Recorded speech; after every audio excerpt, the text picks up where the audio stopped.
పంపించేస్తా. ఓకేనా? ఇంకెవరైనా ఉన్నారా?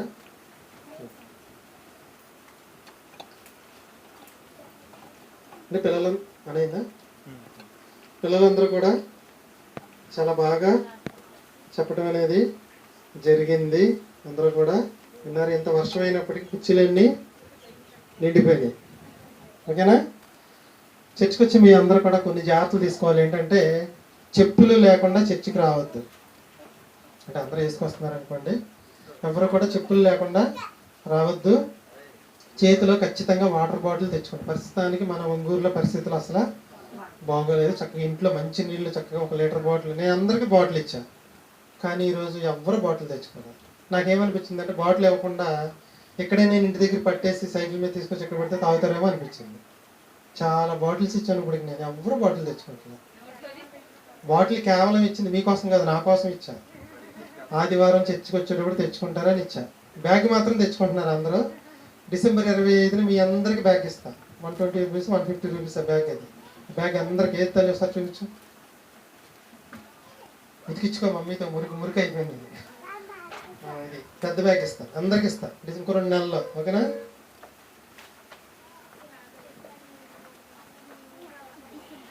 వచ్చేటప్పుడు నోట్స్ కూడా తెచ్చుకోవాలి. వచ్చే ఆదివారం మీరు ఫస్ట్ 9ంటికి, చాలామంది రాలేదు ఇవాళ, 9ంటికి వచ్చేస్తే పాటలన్నీ 9ంటికి పాడేసుకుందాం. ఓకేనా? వచ్చే ఆదివారం డ్రాయింగ్ కూడా ఒకటి నేర్పిస్తాను. వచ్చే ఆదివారం రిటర్న్ వర్క్ కూడా ఇస్తాను. అందరూ చేసుకుంటారు. కానీ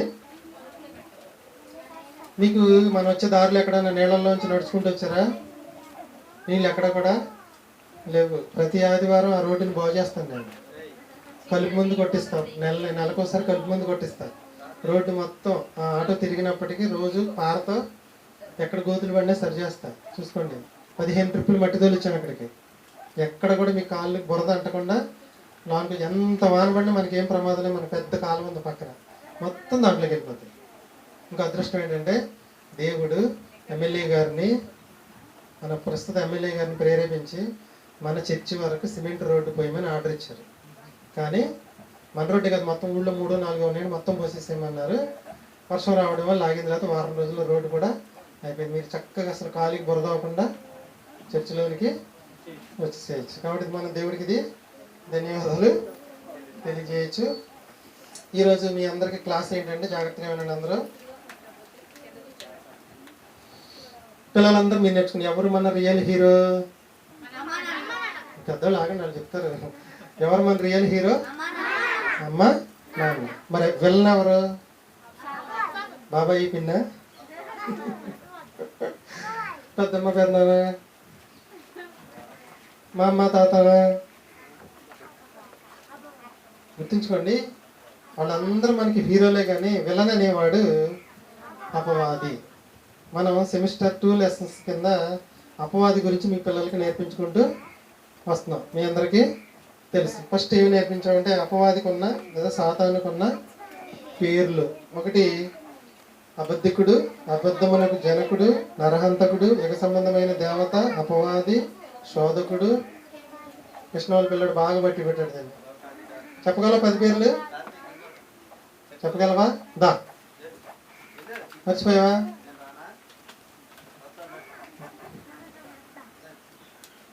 ఇది నెల క్రితం జరిగిన పాఠం అండి. అపవాదికి ఉన్న 10 పేర్లు నేను అందిస్తాను. దా,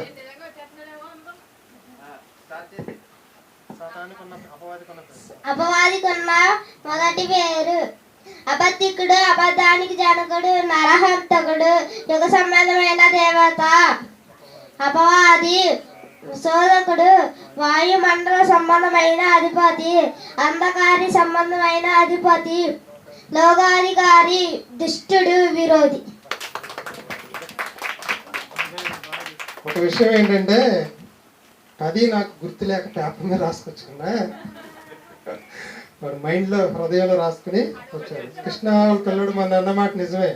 మా లక్ష్మీపురంలో దేవుని జ్ఞానంలో మా నాన్నని కొట్టినవాడు లేడు. మా నాన్న తర్వాత నేనే అన్నాడు. నిజమేరా బాబు. అపవాదికి ఉన్న 10 పేర్లు. 10 పేర్లలో మొదటి దాని గురించి నేర్చుకున్నాం. అబద్ధికుడు, అబద్ధమునకు జనకుడు. ఆదాము అవ్వల దగ్గరికి వచ్చి చెప్పింది అబద్ధం. వాడు చెప్పేవన్నీ అబద్ధాలే. ఏ అబద్ధం ఆడినవాడు యేసుక్రీస్తు. రెండోది ఏంటి? నరహంతకుడు, అంటే ఆత్మీయంగా ఆదాము అవ్వల్ని చంపేశాడు.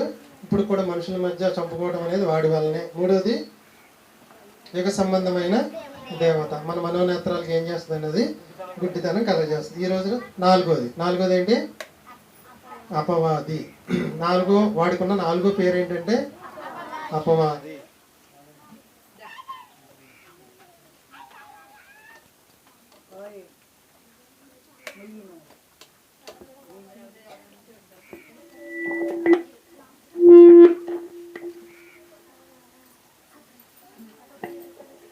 నాలుగోది ఏంటి? అపవాది. అపవాది గురించి ఈరోజు మనం నేర్చుకుందాం.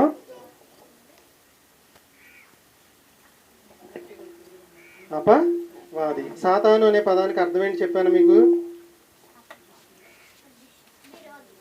విరోధి. కరెక్ట్ చెప్పింది శ్రావ్య. అపవాది అనే పదానికి అర్థం ఏంటి? విరోధి. ఇప్పుడు మనం ఇది ఎవరి గురించి నేర్చుకుంటున్నాం? సాతానుకున్న లేదా అపవాదికి ఉన్న పేర్లలో ఒక పేరు గురించి నేర్చుకుందాం. పేరేంటి? ఈరోజు నేర్చుకునే వాడి పేరు అపవాది. గుర్తుంచుకోండి, పాఠం జాగ్రత్తగా వినండి. వింటే మీరు వచ్చేది వరకు చాలా ఈజీగా చెప్పేస్తారు.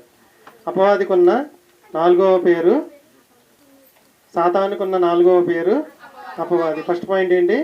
సాతానుకున్న నాలుగవ పేరు అపవాది. అపవాది అనే పదానికి ఇంగ్లీష్లో స్లాండర్ అంటారు. అపవాదిని ఇంగ్లీష్లో ఏమంటారు? స్లాండర్. Slander slander. బనానాని ఏమంటారు తెలుగులో? అరటిపండు. యాపిల్ని ఇంగ్లీష్లో ఏమంటారు? యాపిలే అంటారు. అవునా? జాంకాయని ఇంగ్లీష్లో ఏమంటారు? గోవా. వంకాయని తెలుగులో ఏమంటారు? వంకాయని తెలుగులో వంకాయ అంటారా?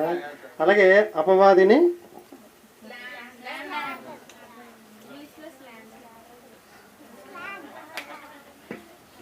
సార్ మాకు ఇంగ్లీష్ పదం ఎందుకంటే అనొద్దు.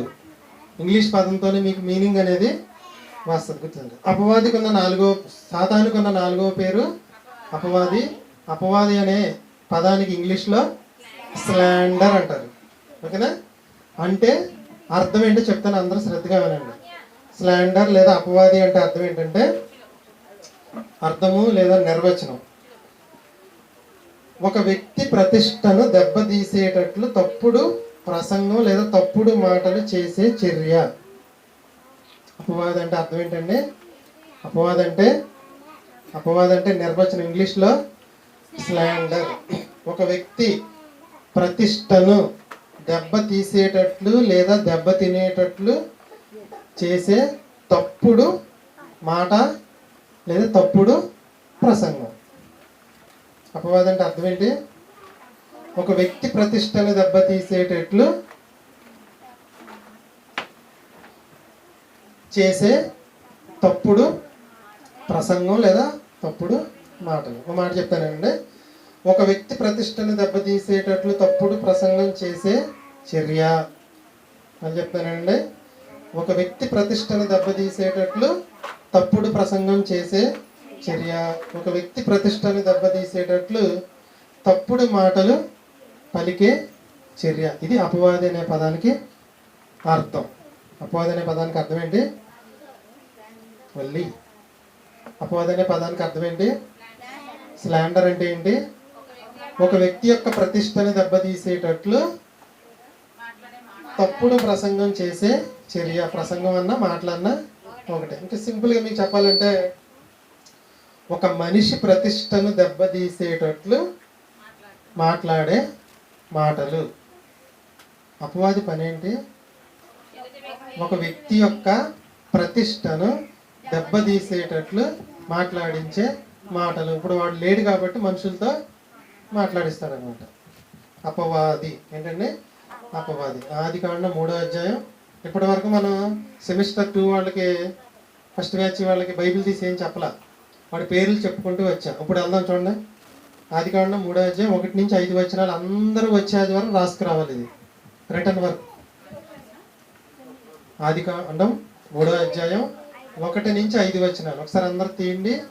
చూడగలిగిన వాళ్ళు చూడండి, చదవగలిగిన వాళ్ళు చదవండి, వినగలిగిన వాళ్ళందరూ కూడా వినండి. ఆదికాండం 3వ అధ్యాయం 1 నుంచి 5 వచనాలు. ఆదికాండం 3వ అధ్యాయం 1 నుంచి 5 వరకు ఉన్న వచనాలు చదవండి. కృష్ణ చదువుతావా? నేనేం చెప్పాను? అపవాది ఒక వ్యక్తి యొక్క ప్రతిష్టను దెబ్బతీసేటట్లు తప్పుడు ప్రసంగం చేసే చర్య. 3వ అధ్యాయం 1 నుంచి 5 వచనాలు. దేవుడైన యెహోవా సమస్త భూజంతువులలో సర్పము యుక్తి గలదై ఉండెను. ఆ స్త్రీతో, ఇది నిజమా? ఈ తోట చెట్లలో దేని ఫలములనైనను మీరు తినకూడదని దేవుడు చెప్పానా అని అడిగాను. వింటున్నారు కదండి? దేవుడి దగ్గరకు అపవాది వచ్చి ఈ తోట చెట్ల ఫలములలో దేవుడు దేనినైనా తినవద్దని చెప్పానా? దీనికి తెలుసా ఈ విషయం? తెలుసు. తెలిసే అడుగుతుంది. తర్వాత అందుకు స్త్రీ, ఈ తోట చెట్ల ఫలములలో మేము తినవచ్చును. అయితే తోట మధ్య ఉన్న చెట్టు ఫలముల గురించి దేవుడు మీరు చావకుండానట్లు వాటిని తినకూడదనియు వాటిని ముట్టకూడదనియు చెప్పానని అపవాదితో సాతానుతో అనేను. స్త్రీ ఏం చెప్పిందంటే, దేవుడు మధ్యలో మంచి చెడులు తెలియని వృక్ష ఫలం ఉంది, మీకు ఏదేని తోట అనే పాటలో నేర్పించేస్తాను. అదంతా ఏటా ఏముంది? దేవుడు ఈ తోట చెట్ల ఫలముల్లో ఏదైనా తినవద్దన్నాడా అని అవ్వని అడిగితే అవ్వ ఏమందంటే, దేవుడు మంచి చెడ్డలను తెలియనిచ్చే వృక్ష ఫలాన్ని తినొద్దన్నాడు, తింటే మేము చచ్చిపోతామని చెప్పాడు అని అంది. అప్పుడు అపవాది ఏమంటుంది చూడండి. అందుకు అపవాది, ఇదేంటండి? మీరు చావనే చావరు. ఇది అబద్ధికుడు అబద్ధమునకు జనకుడు అనేటప్పుడు చెప్పాను మీకు. ఇది అది అబద్ధమే కదా. తర్వాత ఏలయనగా మీరు వాటిని తినదనమున మీ కన్నులు తెరవబడిననియు మీరు మంచి చెడ్డలను ఎరిగిన వారై దేవతల వలె ఉందురని దేవునికి తెలియనని స్త్రీతో చెప్పగా. దేవుని ప్రతిష్టను దెబ్బతీసేటట్లు మాట్లాడుతుంది కదండి. దేవుడి ప్రతిష్ట అంతా పోయినట్టేనా? దేవుడు ఏం చెప్పారు? చస్తారో తినొద్దు అన్నాడు. ఇదేంటి? దేవుడి ప్రతిష్టను దెబ్బతీసేటట్లు ప్రసంగం చేస్తుంది. ఎవరితో? అవ్వకు ప్రసంగం చెప్తుంది. ఏమని? దీని మాటలన్నీ ఎలా ఉంటాయి? ఒక వ్యక్తి లేదా దేవుడు ఎవరైనా సరే వారి ప్రతిష్టని దెబ్బతీసేటట్లు ప్రసంగం చేస్తుంది. ఏమని చేస్తుంది? మీరు చావనే చావరు, వాటిని తినదనమును మీరు మీ కన్నులు తెరవబడును. ప్రస్తుతానికి కన్నులు తెరవబడలు ఇవ్వాలి, మూసుకుపోతాయి. కన్నులు తెరవబడును, దేవతల వలె ఉందురని దేవునికి తెలియనని. అప్పుడు దేవుడికి తెలియను మీకు చెప్పలేదని దేవుడి ప్రతిష్టని దెబ్బతీసేటట్లు మాట్లాడుతుంది. స్త్రీ ఆ వృక్షము 5 వచనాలు అయిపోయినాయమ్మా, అక్కడ వరకు సరిపోతుంది. అపవాది అనేది సాతాను యొక్క 4వ పేరు. దీని ఇంగ్లీష్లో స్లాండర్ అంటారు. అంటే అర్థం ఏంటంటే, ఒక వ్యక్తి ప్రతిష్టని దెబ్బతీసేటట్లు తప్పుడు ప్రసంగం చేసే చర్య. అంటే ఒక మనిషి యొక్క ప్రతిష్టని దెబ్బతినేటట్లు చేసే మాటలే అపవాదికి ఉన్న లక్షణం. వాడి పేరే వాడి యొక్క లక్షణం. ఇప్పుడు నా మీద మీకు ఎవరో ఏదో చెప్పారు, అదే లక్షణం చెప్తారు కూడా. ఎవరన్నా మాట మీ గురించి కూడా నాకెవరో ఏదో చెప్పారు. ఇప్పుడు నేను ఎటువంటి వాడినో మీకు తెలియాలి, మీరు ఎటువంటి వాడినో నాకు తెలియాలి. అది దేవుడు ఎటువంటి వాడో అవ్వకు తెలియకపోబట్టే నా మీద 100 చెప్తారండి. మీరు నమ్మేశారనుకోండి, నాకేమీ నష్టం లేదు, పోయేది మీరే. మీ మీద ఎన్ని చెప్పినా నేను నమ్మితే నేనే పోతా. కృష్ణ ఎటువంటి వాడు నాకు తెలీదా? ఇప్పుడు హరిబాబు వస్తున్నాడు, హరిబాబు ఎటువంటి వాడు నాకు తెలీదా? నేను ఎటువంటి వాడిని హరిబాబు తెలీదా? తెలుసా? అపవాది అంటే అర్థం ఏంటి? ఒక వ్యక్తి ప్రతిష్టను దెబ్బతీసేటట్లు చేసే తప్పుడు ప్రసంగం. అర్థమైందండి? ఇది అపవాది అనే పేరును గురించి, అపవాది అనే పేరుని గురించి చెప్తారు ఒకసారి.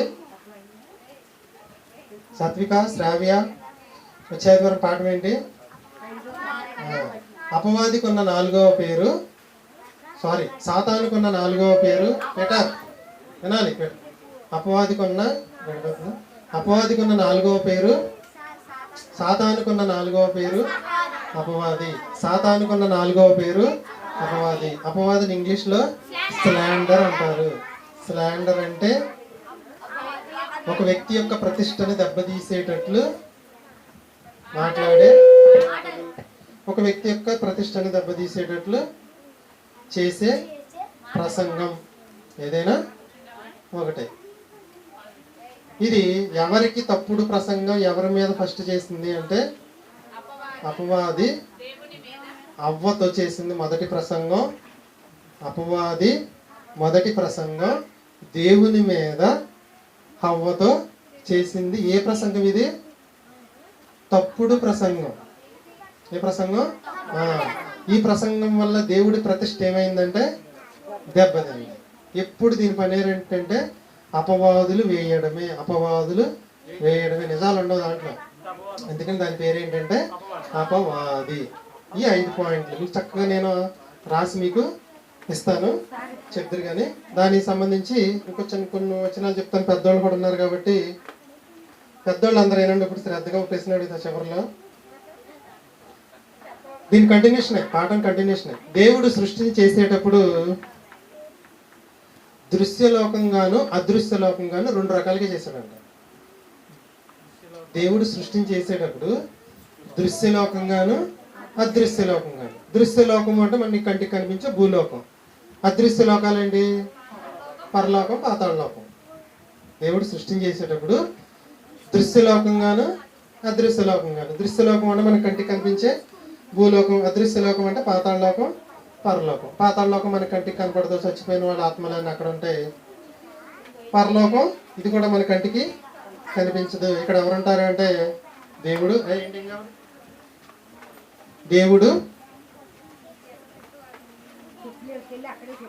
మరి ఎక్కడికి ఇటు వెళ్ళిపోరా?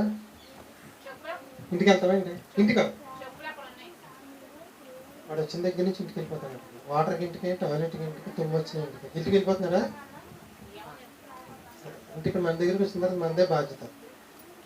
రైట్, వినండి. జాగ్రత్తగా వెళ్తున్నాడు చూడు కుర్రాడు. చూడొద్దు, ఇక్కడి నుంచి చూడసారు. సరే, దృశ్యలోకంగాను అదృశ్యలోకంగాను చేసిన దేవుడు. అదృశ్యలోకమైన పరలోకంలో ఎవరుంటారంటే దేవుడు, దేవదూతలు. దేవుడు, దేవదూతలు. ఇంకెవరుంటారు? అపవాది దూతలు కూడా ఒకప్పుడు ఉండేవాళ్ళు. ఈ భూలోకం చేయబడక ముందు. వినాలందరూ పెద్దవాళ్ళు. దృశ్యలోకమైన భూలోకంలో మనం అందరం ఉన్నాం. అదృశ్యలోకమైన పరలోకంలో దేవుడు, దేవదూతలతో పాటు ఒకప్పుడు దెయ్యము, దాని దూతలు ఇద్దరు కలిసి ఉండేవాళ్ళు. అది నేరం చేయటం వల్ల దేవుడు వాళ్ళిద్దరిని ఏం చేశాడంటే భూమి మీదకి తోసేసాడు. ఇప్పుడు అపవాది అనేది అదృశ్య శక్తి, దాని దూతలు కూడా అదృశ్య శక్తులే. వారు భూమి మీద మనకి కనిపించరు, మిగిలినవన్నీ కనిపిస్తాయి. మనం ఎవరి గురించి నేర్చుకుంటున్నాం అంటే కనిపించని అపవాది గురించి మనం నేర్చుకోవటం అనేది ఇప్పుడు జరుగుతుంది. ఇప్పుడు అదృశ్యలోకమైన పరలోకం నుండే దృశ్యలోకమైన భూలోకంలో ఏది జరగాలన్నా అక్కడి నుంచి ఆర్డర్ రావాలంట. ఏంట్రా నేను చెప్పేది మీకు అర్థమైందండి? దృశ్యలోకమైన భూలోకంలో ఏం జరగాలన్నా అదృశ్యలోకమైన పరలోకం నుంచి కమాండింగ్స్ రావాలంట, ఆజ్ఞ రావాలంట, ఆర్డర్ రావాలంట. అక్కడి నుంచి ఆర్డర్ వస్తేనే భూలోకంలో ఏదైనా జరిగిద్ది. మరి ఇది సైన్స్ ఎన్ని సంవత్సరాలు ప్రయోగాలు చేసినా కనుక్కోలేదు. సైన్స్కి కూడా తెలియని నిజం ఏంటంటే అదృశ్యలోకమైన పరలోకం దృశ్యలోకమైన భూలోకాన్ని శాసిస్తుందంట. అక్కడి నుంచి ఏ ఆర్డర్ వస్తే ఆర్డర్ భూమి మీద అమలు అవుతుంది. ఇది ఎవరికి తెలీదు? యోబు గారికి తెలీదు. ఇదంతా మనకి ఈ చరిత్ర ఎక్కడ ఉందంటే యోబు గ్రంథం 1-2 అధ్యాయాల్లో రాయబడడం అనేది జరిగింది. అదృశ్యలోకమైన పరలోకం నుండే దృశ్యలోకమైన భూలోకం ఏలుబడి అనేది జరుగుతుంది. భూమి మీద ఏది జరగాలన్నా అదృశ్యలోకమైన పరలోకం నుంచి ఆర్డర్ అనేది రావాలి. భూమి మీద ఏది జరగాలన్నా పరలోకం నుండే, దేవుని యొద్ద నుండే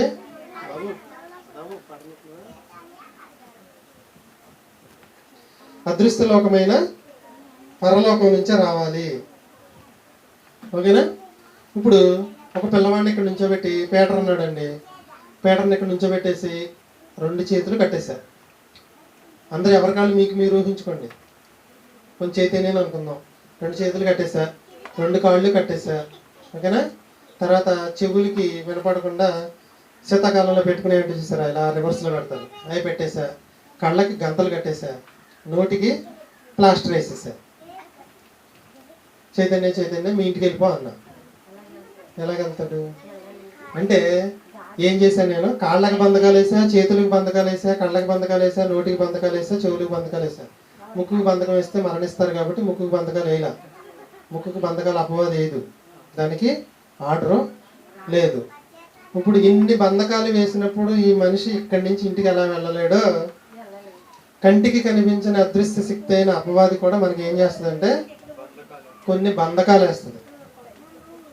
ఆ బంధకాలను మనం తెంచుకుంటేనే చర్చి వద్దకు రాగలం. మనం ఇక్కడ ఈ రోజు కూడా మనకి చాలా బంధకాలు వేసింది. ఎవరికి వాళ్ళు ఏం చేశారంటే వాటిని తెంచుకుని వచ్చేసారు, అంత పరిగెత్తుకుని. బంధకాలను ఏం చేశారు? తెంచుకుని ఇక్కడికి రావడం అనేది జరిగింది. కానీ అదృశ్యుడైన అపవాది వేసే బంధకాలు ఎలా ఉంటాయి? అదృశ్యంగానే ఉంటాయి. ఆడు మనకి బంధకం వేసినట్టుగా కూడా మనకి ఏమీ కూడా తెలియదు. కాబట్టి ఆ బంధకాలను తెంపుకుని మనం రావాలి. దేవుడు ఎప్పుడు కూడా మనలో ఉన్నంత వరకు మనమంతట మనమే ఆ బంధకాలని తెంపుకుని దేవుని సహాయంతో దేవుని దగ్గర రావడం అనేది జరుగుతుంది. మనం తెంపుకోలేకపోతే ఏం జరుగుతుందంటే వాడు మనల్ని బంధించేస్తాడు. అపవాది చేసే పని ఏంటంటే భూమి మీద చాలా మందిని మద్యం అనే అలవాటుతో బంధించేశాడు, తాగుడు అనే అలవాటుతో బంధించేశాడు, వ్యభిచారం అనే మాయలో బంధించి, ఇలా రకరకాల లోకాసుల్లో బంధించి, ఇలా రకరకాల ఆశల్లో బంధించేయడం వల్ల జనాలు ఎవరి దగ్గరికి రాలేకపోతున్నారంటే దేవుని దగ్గరకు రాలేకపోతున్నారు. వస్తాను నడవండి అని అంటారు కానీ రారు. అంటే ఏంటి అర్థం? వాడు ఏదో బంధకాలతో వారిని బంధించడం అనేది జరిగింది. పిల్లలు ఈరోజు ఏం నేర్చుకున్నారు మీరు పాఠం? అపవాది సాతానుకున్న 4వ పేరు ఏంటి? అపవాది. ఇంగ్లీష్లో స్లాండర్ అంటారు. ఈరోజు బాగా చెప్తున్నారా? అంటే అర్థం ఏంటి? ఒక వ్యక్తిని తప్పుడుగా, ఒక వ్యక్తిని